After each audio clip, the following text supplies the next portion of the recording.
Good morning friends. Next lecture series છે બસ્તી પંચકર્મ. તો એની અંદર જે કોમન ટોપિક છે એના વિશે આપણે આજે અભ્યાસ કરવો છે. તો બસ્તી ચિકિત્સાને પંચકર્મની અંદર સૌથી શ્રેષ્ઠ ચિકિત્સા માનવામાં આવે છે. કેમ? કારણ કે બસ્તી જે છે એ ક્યોરેટિવ એસ્પેક્ટ જ નહીં, પરંતુ એક પ્રકારનો પ્રિવેન્ટિવ એસ્પેક્ટ, પ્રોમોટિવ એસ્પેક્ટ પણ ધરાવે છે. એટલે કે રોગોને થતાં પણ બચાવે છે, પ્લસ આપણા આંતરડાને પણ સારું રાખે છે, અને પ્રમોટિવ એટલે કે જે છે એક પ્રકારનું આપણા હેલ્થને સુધારવાનું કાર્ય કરે છે. બસ્તી ચિકિત્સા છે એ વાત માટે બેસ્ટ છે, અને વાતના સૌથી નાનાત્મક વિકારો શું છે વધારે છે. તો ચરકે પણ ઘણા રોગોની ચિકિત્સામાં જે છે બસ્તીને મુખ્ય ચિકિત્સા તરીકે વર્ણવી છે. બસ્તી જે શબ્દ છે એની વ્યુત્પત્તિ શું? તો બસ્તી શબ્દ જે છે વસ મૂળ શબ્દ પરથી ઉતરી આવે છે. વસ તો વસ નિવાસે, વસવું આપણે નહીં કહેતા વસવું કે અહીંયા જઈને વસ્યા, તો રહેવું એમ, ટુ રિસાઇડ, ટુ સ્ટે. વસ આચ્છાદને એટલે કે કવર કરનારું.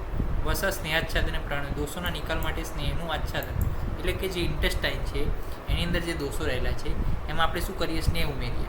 એ સ્નેહ શું થાય? દોષો સાથે ચોંટી જાય, અને પછી સ્નેહ પ્લસ દોષો મિક્સ થઈને શું થાય? બહાર નીકળે.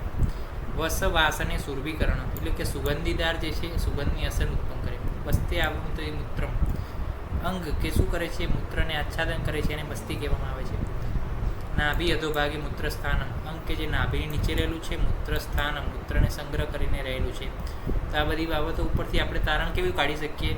તો બસ્તી એક પ્રકારનું એવું કર્મ છે જેમાં ઔષધને એનાલ કેનાલ દ્વારા દાખલ કરવામાં આવે છે, થોડો સમય ત્યાં આગળ રહે છે, પછી સ્નેહ અને દોષો મિક્સ થાય છે, અને પછી શું થાય છે? બંને મિક્સ થઈને બહાર નીકળે છે. એની ડેફિનેશન શું છે બસ્તીની? તો બસ્તી નામ દીયતે ઇતિ બસ્તી, કે જે બસ્તી આપવામાં આવે છે બસ્તીમાં એને બસ્તી કહેવામાં આવે છે. બસ્તી બિહિ દીયતે યસ્માત તસ્માત બસ્તી રીતે સ્મૃત. બસ્તી દ્વારા એટલે કે પ્રાણીઓનું મૂત્રાશય ઔષધને દાખલ કરવા માટે જે ઉપયોગ કરવામાં આવે છે એને બસ્તી કહેવામાં આવે છે. બીજું કે નાભી પ્રદેશે કટિપાર્શ્વ કુક્ષી એટલે કે નાભી પ્રદેશમાં જાય છે, કટીમાં જાય છે, પાર્શ્વમાં જાય છે અને કુક્ષીમાં જાય છે. આટલી જગ્યાએ જાય છે. ગત્વા સકૃત દોષચયમ વિલોડય, અને ત્યારબાદ શું થાય છે? પછી મળ એટલે સકૃત અને દોષો એટલે કે અને વિલોડય સ્નેહ બંને શું થાય છે? ભેગા થાય છે. સસ્નેહ કાયમ સપુરુષમ દોષમ, પછી મળ, સ્નેહ, સસ્નેહ, કાય, પુરુષ અને દોષ આ બધું જ મિક્સ થઈ અને એની સમ્યક પ્રવૃત્તિ થાય છે. સમ્યક સુખે નીતિ, સમ્યક સુખ પ્રવૃત્તિ થાય છે, અને બસ્તી આ પ્રકારની પ્રોસિજર કહેવામાં આવે છે.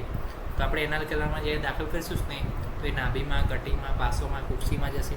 પછી મળ, સ્નેહ, પુરુષ અને દોષો આ બધું મિક્સ થશે, અને ત્યારબાદ એની સમ્યક પ્રવૃત્તિ થશે, અને બસ્તી કહેવામાં આવે છે. તો આ થઈ ગયું બસ્તીની ડેફિનેશન, બસ્તીની જે છે ડેરિવેશન, ડિરાઇવેશન, પછી જે છે બસ્તીનું ઇન્ટ્રોડક્શન. નેક્સ્ટ લેક્ચરની અંદર ઇમ્પોર્ટન્સ ઓફ ધ બસ્તી જોઈશું. ત્યાં સુધી રજા આપશો. જય હિન્દ, જય ભારત, જય આયુર્વેદ, જય ધન્વંતરી.